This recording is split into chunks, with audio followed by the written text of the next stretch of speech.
KB Agarwal English medium school, chapter 2 हमारा, और जिसमें हमने लास्ट में जाना था फैक्टर्स ऑफ प्रोडक्शंस के बारे में, जिसमें फैक्टर्स ऑफ प्रोडक्शन से लैंड, लेबर, कैपिटल और एंटरप्रेन्योर। आज हम जानेंगे ट्रेड साइकिल। ट्रेड साइकिल मतलब जो हम ट्रेडिंग करते हैं, जो कॉमर्सली जो हमारा इनकम होता है, मीन्स की प्रोडक्शन होता है और उसका सेल्स होते हैं, that is the trade cycle. अब ट्रेड साइकिल है वो किसके ऊपर डिपेंडेंट रहती है? ट्रेड साइकिल कुछ चेंजेस के ऊपर डिपेंडेंट रहती है, मीन्स की चेंजेस जो इरेगुलरली होते हैं, सीजनल चेंजेस आते हैं कि मैन मेड होते हैं, साइक्लिकल चेंजेस होते हैं, अलग अलग चेंजेस जो आते हैं उसके ऊपर डिपेंडेंट रहते हैं कि हमारी ट्रेड साइकिल कैसे चलेगी। तो आज हम जानेंगे ट्रेड साइकिल के बारे में ब्रीफली, उसकी डेफिनेशंस के बारे में जानेंगे और जो उसके फेजेस है उसके बारे में जानेंगे। तो आओ चलो अभी जानते हैं हम ट्रेड साइकिल के बारे में। Trade cycle means cyclical changes occurring in economy are known as trade cycle. जो साइक्लिकल जो चेंजेस आते रहते हैं ट्रेड साइकिल में, that is known as the trade cycle. Means की जैसे कि प्रोडक्शन हुआ, सेल्स के बाद वापस से रॉ मटेरियल खरीदा जाता है और उसको वापस से प्रोडक्शन किया जाता है, रॉ मटेरियल को फिनिश्ड गुड्स में कन्वर्ट किया जाता है, उसको स्टोर किया जाता है, फिर वापस से उसको बेचा जाता है। ऐसे ही उसके जो साइक्लिकल जो चेंजेस आते रहते हैं, that is the trade cycle. अब ट्रेड साइकिल के 4 चेंजेस हैं जो जिसके ऊपर ट्रेड साइकिल डिपेंडेंट रहती है। तो फर्स्ट है उसका irregular changes. जो accidental changes which occur in an economic activity are called irregular changes. Means कि अगर जो changes है जो हमें एक्चुअली में पता ही नहीं है कि ये चेंज आ सकते हैं, सडनली जो हमारा जो बिजनेस चल रहा है उसी टाइम पे अगर कुछ भी अटेम्प्ट होता है या फिर कुछ भी नेचुरल कैलेमिटीज होती हैं या मैनमेड कैलेमिटीज वगैरह होती हैं, जो जैसे कि है फ्लड्स है, फैमाइन्स है, स्टॉर्म्स है, फायर है, मीन्स की जो फैक्ट्रीज वगैरह है उसमें अगर आग लग जाती है, चोरी होती है, या फिर आपके गुड्स जो है ना आपने बेचे हैं उसको एक जगह से दूसरी जगह आप भेज रहे हो, उसी टाइम पे उसमें जैसे कि रेन आते हैं तो उसकी वजह से जो चेंजेस आते हैं कि सडनली जो चेंजेस आए, या फिर फॉरेस्ट है उस साइड से जाते हैं तो फायर हो सकती है, स्टॉर्म्स आ सकते हैं, उसकी वजह से जो चेंजेस आते हैं that is the irregular changes. जो चेंजेस लॉन्ग रन भी हो सकते हैं और शॉर्ट रन भी हो सकते हैं। मे बी जो चेंजेस है उसको आप रिकवर शॉर्ट टाइमिंग में कर भी सकते हो या फिर उसको बड़ा टाइम भी लग जाए। सपोज है अगर आपका जो गुड्स है वो आपने बेचे हैं और ट्रांसपोर्टेशन के टाइम पे, या फिर चलो आपने गुड्स रेडी करके रखे हैं और आपने स्टोर करके रखा है और स्टोरिंग के टाइम पे ही अगर कुछ प्रॉब्लम्स आ जाती हैं और उनको आप रिकवर, सपोज चलो आग ही लग जाती है तो मे बी आपको पता चल जाता है जल्दी ही कि ये फायर हुई है और आप उस पर कंट्रोल शॉर्ट टाइमिंग में कर सकते हो, तो वो शॉर्ट रेंज चेंजेस है। और अगर फायर ज़्यादा लग जाती है, गुड्स को ज़्यादा लॉस हो सकता है, तो उसके टाइम पे वो लॉन्ग रन भी चेंजेस हो सकते हैं। और this changes have their impact in some sectors, some divisions of an economy only. वो इम्पैक्ट किस पे करते हैं? इकोनॉमी पे ही ज़्यादा इम्पैक्ट करते हैं। दूसरा चेंज है हमारा सीजनल चेंज। जो चेंज कैसे होता है? The changes that occur regularly in economic activities with changing seasons. अभी सीजन्स चेंज होती है तो कुछ जैसे कि हमारे पेरिशेबल गुड्स है उसको स्टोर हम करके रखते हैं, और चलो अगर जो आपने ड्राई प्लेस पे रखा हुआ है तो ठीक है, पर अगर जो सीजनल चेंजेस आते हैं जैसे कि अगर मॉनसून सीजन आती है तो जो आपकी प्रोडक्ट्स है उनको आपको अच्छे से ज़्यादा स्टोर करके रखना पड़ता है, जिससे उसमें ह्यूमिडिटी मीन्स की भेज वगैरह हम बोलते हैं वो ना आए, जिससे उसका जो उसका कंसेप्ट है, जो उसकी कंसिस्टेंसी वो चेंज ना हो। प्रोडक्शन एंड एम्प्लॉयमेंट में change according to seasonal change. Production और जो एम्प्लॉयमेंट है वो सीजनल चेंजेस के हिसाब से चेंज हो सकते हैं। जैसे कि चलो विंटर सीजन है, तो विंटर सीजन में आपके ज़्यादा क्या ज़रूरत होती है, मे बी जो आपको ज़्यादा हीट दे सके आपकी बॉडी को, या फिर आपके कपड़े हैं तो क्लोथ मटेरियल में भी चेंज होता रहता है। और समर है, विंटर में आपकी रिक्वायरमेंट क्या होगी, जो आपको वुलन क्लोथ होते हैं जो आपको गर्मी दे सके, वैसे क्लोथ्स की आपकी ज़्यादा नीड होगी। फिर दूसरा है आपका समर, तो समर सीजन में आपको लाइट क्लोथ्स की ज़्यादा ज़रूरत होगी। और मॉनसून में आपका जो एटमॉस्फेयर होता है उसके मुताबिक आपको कौन से कपड़ों की ज़रूरत होगी, जो लाइट भी हो, जल्दी से सूख भी सके और ज़्यादा हीटिंग भी ना देते हो, वैसे कपड़ों की ज़रूरत होती है। मीन्स की उसके हिसाब से प्रोडक्शन भी चेंज होता है। और जो एम्प्लॉयमेंट है, अगर चलो कुछ मॉनसून सीजन है तो उस टाइम पे फार्मिंग के जगह पे ज़्यादा काम होता है, पर मे बी वो लोग विंटर और समर में ऐसे ही बैठे हो, तो वैसे ही एम्प्लॉयमेंट चेंज होता रहता है। मॉनसून सीजन में जो लोगों को एम्प्लॉयमेंट मिलती है उन लोगों को मे बी विंटर और समर में काम ना मिले, विंटर और समर में जिन लोगों को काम मिल रहा है वो मे बी उनको मॉनसून में ना भी मिले। तो इसके मुताबिक सीजनल चेंजेस आते रहते हैं और सीजनल चेंजेस के ऊपर डिपेंड रहता है प्रोडक्शन और एम्प्लॉयमेंट। दूसरा है हमारा long run regular changes. The directional changes which occur in the form of a trend in an activity are long run regular changes. अभी हम जानते हैं कि रेगुलर लाइफ में हमारे ट्रेंड्स आगे बढ़ते रहे, ट्रेंड हर एक दिन हर एक सीजन में नया नया आता है, तो वो ट्रेंड के हिसाब से जो चेंजेस आते रहते हैं, जो in the form of trend, जो डायरेक्शनल चेंजेस, जैसे कि अगर हम देखने जाए तो पहले सब लोग सिर्फ सिंपल जीना चाहते थे और सिंपल ही आता था। अब सिंपल भी जीना, हाई थिंकिंग भी रखना है, तो इसके मुताबिक जो चेंजेस आते रहते हैं directionally, that is long run regular changes. अभी फोर्थ है हमारा cyclical changes, dynamic fluctuation arising in an economy over its long run growth leading to rise and fall in economic activity are cyclical changes. Means की आपका regular life है जो dynamic fluctuation लाते हैं, means की हर एक time पे एक नई डिमांड आती है, नए कंसेप्ट आते हैं, जैसे कि ट्रेंड्स बढ़ता है तो ऐसा नहीं कि सिर्फ एक जगह पे चेंज आते हैं तो दूसरे कोई प्रोडक्शन हाउसेस में चेंजेस नहीं आते हैं, वो इम्पैक्ट करता है। जैसे कि है कि अगर हमारे अभी के टाइम पे हम देखने जाएं तो जो ये कोरोना का पैंडेमिक है, तो पैंडेमिक की वजह से लोग क्या करते हैं, ज़्यादा ठंडा खाने की कोई इतना प्रिफर नहीं करते, जो लोग खाते हैं वो खाते हैं, पर फिर भी जितना रेशियो हम जानते हैं कि हमारे ये पैंडेमिक आया, लॉकडाउन वगैरह, उस टाइम पे फुल समर सीजन थी, तो उस टाइम पे मोस्टली क्या होता था, जो ठंडी चीज़ें जैसे कि आइसक्रीम्स हैं, आप जो बर्फ़ गोला वगैरह खाते हैं, या जो भी कोल्ड ड्रिंक्स वगैरह जो लेने का प्रेफर करते थे, पर वो पैंडेमिक की वजह से आप लोग क्या करते थे, उनको जितना हो सके उतना इग्नोर करने की कोशिश करते थे। उसकी जगह पे ज़्यादा किसकी डिमांड बढ़ने लगी, जो आप काढ़ा वगैरह पीते हैं, मीन्स की जो है ना तुलसी वगैरह, क्लोव्स है कि है ना ब्लैक पेपर वगैरह है, तो उनकी डिमांड बढ़ने लगी। तो उसकी वजह से जो चेंजेस आते हैं, डायनेमिक चेंजेस आते हैं, इसकी वजह से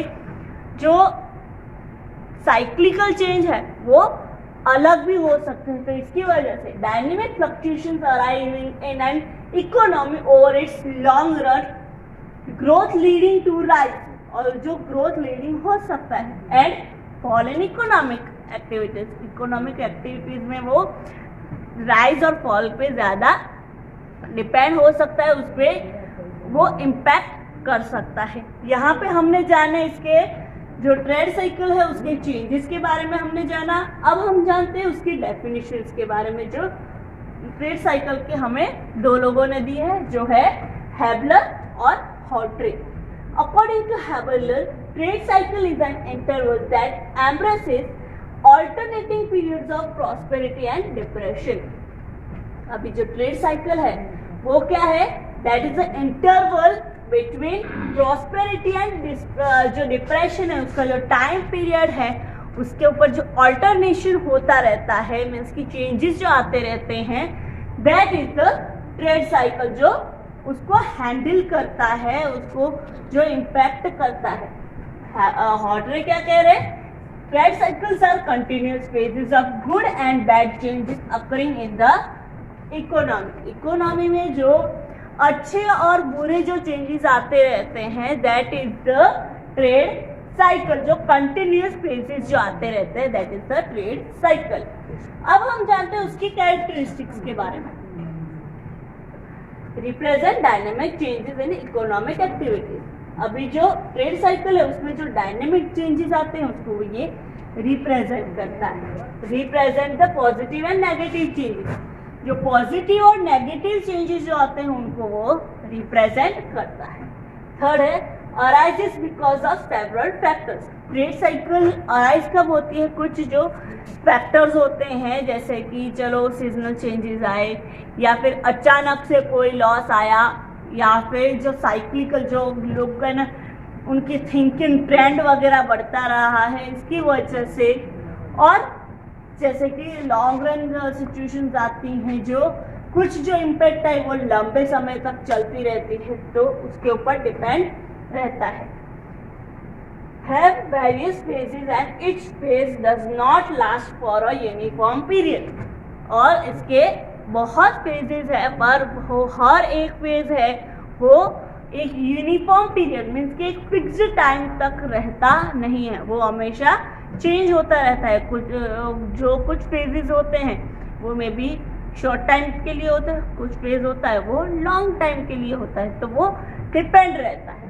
अब हम जानते हैं फेजेस ऑफ ट्रेड साइकिल के बारे में। उसके 4 फेजेस है, boom, recession, depression and recovery. Boom मतलब the period in which an economic activity reaches the maximum growth level is called boom और पिक। मीन्स कि एक ऐसा फेज जहाँ पे जो ट्रेड साइकिल है वो बहुत हाई पिक पे चली गई है। हाई पिक मीन्स कि वो पर्टिकुलर प्रोडक्ट की डिमांड है, उसकी प्राइस है वो हाई लेवल पे चल जाती है, उसकी जो डिमांड है वो हाई होती है। सो economic activity reaches the maximum growth level. जो ग्रोथ लेवल उसका होता है वो मैक्सिमम लेवल पे पहुंच जाता है, और that is called boom. Means की जो अगर हम सिंपल लैंग्वेज में कहने जाए तो तेजी जो आती है, मीन्स की सपोज कोई पर्टिकुलर प्रोडक्ट है उसकी डिमांड एक ग्रोथ लेवल के बियॉन्ड द ग्रोथ लेवल पहुंच जाती है, और वो एक इतनी डिमांड में होता है कि वो ज़्यादा से ज़्यादा मैक्सिमम लेवल पे पहुंच जाता है उसकी डिमांड और जो प्राइस होती है उसके ऊपर। फिर है रिसेशन। रिसेशन मतलब कि आपका वैसा पीरियड जब आपकी जो ट्रेड साइकिल है, जो आपका डिमांड है वो स्लोली कम होता रहता है। So the period follows the period of boom. जो पीरियड बूम के बाद में जो पीरियड फॉलो करता है that is the recession. Means कि हाईएस्ट लेवल पे पहुंच जाता है, उसके बाद उससे ज़्यादा हाई लेवल पे वो नहीं पहुंच सकता, उसकी जो मेजॉरिटी है लेवल वहाँ तक वो पहुंच जाता है। ऑब्वियसली उसके बाद उसकी डिमांड में भी स्लोली फॉल हो रही है। So the period in which economic activity peaks and investment and employment have reached the highest possible level, then a slowdown occurs is called recession। जो highest peak पर जो maximum level पे पहुंचे हैं उसके बाद जो slowly obviously उसकी डिमांड कम हो रही है, मीन्स कि हाईएस्ट लेवल पे पहुंचे हैं, उसके बाद ऐसा तो नहीं है कि कॉन्स्टेंटली उसकी डिमांड वैसी की वैसी रहे, स्लो मे बी उससे थोड़ी डिमांड कम हुई हो, तो that is called recession. Depression. Recession के बाद आता है डिप्रेशन। डिप्रेशन मतलब कि जो आपकी प्रोडक्ट है उसकी डिमांड बहुत ज़्यादा स्लो हो चुकी हो। सो when slowdown in the recession phase continues and all activities reach a minimum level under circumstances it causes depression। Means कि आपकी जो प्रोडक्ट है उसकी डिमांड है वो बहुत ज़्यादा कम हो चुकी है, जहाँ तक कि आपकी जो पर्टिकुलर प्रोडक्ट है वो बहुत लो डिमांड में है, दैट इज कॉल्ड डिप्रेशन। जैसे कि डिमांड में फॉल होना या फिर एम्प्लॉयमेंट फॉल होना, डिमांड में रिडक्शन आना, that is the depression. Depression अगर हमारे सिंपल लैंग्वेज में वर्ड बोले तो मंदी। सो depression when slow down in the recession phase continues and all activities reach a minimum level under circumstances। कुछ circumstances की वजह से उसकी डिमांड कम हो जाती है, तो उस टाइम पे उसको क्या कहते हैं, डिप्रेशन। अभी डिप्रेशन के बाद ऑब्वियसली हर एक जो प्रोडक्शन हाउस होगा, हर एक प्रोडक्शन कंपनी होगी, वो अपनी जो लेवल है उसको बढ़ाने की कोशिश करेगा ही, अपनी प्रोडक्ट को डिमांड में लाने की कोशिश करेगा ही करेगा। तो उसको क्या कहते हैं, रिकवरी। रिकवरी मतलब क्या, when depression lasts for some time the suppressed demand starts emerging, government may try to boost investment and employment which leads to a recovery of demand, employment and investment। अभी कोई particular चीज़ है उसको demand में लाने के लिए जो government है उसको हेल्पफुल रहती है कि उसकी इतनी भी डिमांड कम ना हो जाए कि वो यूज़ में ही ना आए, तो गवर्नमेंट उसमें थोड़ा अपना पार्ट प्ले करती है और जो इन्वेस्टमेंट को बूस्टअप करने की कोशिश करती है, एम्प्लॉयमेंट को बूस्टअप, क्योंकि एम्प्लॉयमेंट लाना, अगर मंदी आएगी तो प्रोडक्शन हाउस क्या करेंगे, उन पर्टिकुलर चीज़ जो वर्कर्स होंगे उनको निकालेंगे, मीन्स कि वो लोग की जो एम्प्लॉयमेंट होगा, जो एम्प्लॉयड होंगी तो उनकी जॉब्स चली जाएंगी। तो इसकी वजह से गवर्नमेंट है वो एम्प्लॉयमेंट के लिए हेल्पफुल रहती है। So which leads to a recovery of demand. Demand को जो रिकवरी करने की, जिसको रिकवर करने की कोशिश करती है, एम्प्लॉयमेंट को रिकवर कोशिश करती है, मीन्स कि एम्प्लॉयमेंट जितना ज़्यादा बढ़ेगा उतना लोग ज़्यादा कमाएंगे और ज़्यादा कमाएंगे, इसकी वजह से जो हमारे पॉवर्टी लेवल है वो कम होगा। तो एंड इन्वेस्टमेंट को भी बढ़ाने की कोशिश करेगा। अगर चलो प्राइवेट इन्वेस्टर्स है, प्राइवेट पर्सन्स है, तो उनको इन्वेस्टमेंट के लिए हेल्पफुल रहते हैं, उनको अगर इन्वेस्टमेंट चाहिए तो उसके लिए गवर्नमेंट हेल्पफुल रहती है। ओवरऑल हमारे ट्रेड साइकिल के फेजेस क्या है, बूम मतलब कि हाईएस्ट पीक, रिसेशन मतलब कि हाईएस्ट पीक से थोड़ा सा कम, रिसेशन मतलब कि हाईएस्ट से थोड़ा कम, डिप्रेशन मतलब बहुत ज़्यादा मिनिमम लेवल पे जाना, और रिकवरी मतलब स्लोली डिमांड को बढ़ाने की कोशिश करना। यहाँ पे हमारा फेजेस ऑफ ट्रेड साइकिल का टॉपिक ख़त्म होता है, हमारा चैप्टर भी यहाँ पे ख़त्म होता है। और आपका ये चैप्टर बहुत ज़्यादा इम्पोर्टेंट है, मीन्स कि इसमें आपके क्वेश्चंस ज़्यादा आ सकते हैं, ज़्यादा इम्पोर्टेंट क्वेश्चंस भी आ सकते हैं। सो ये चैप्टर ध्यान से करना, और इवन ये चैप्टर में आपको ज़्यादा समझ में भी आएगा। ओके।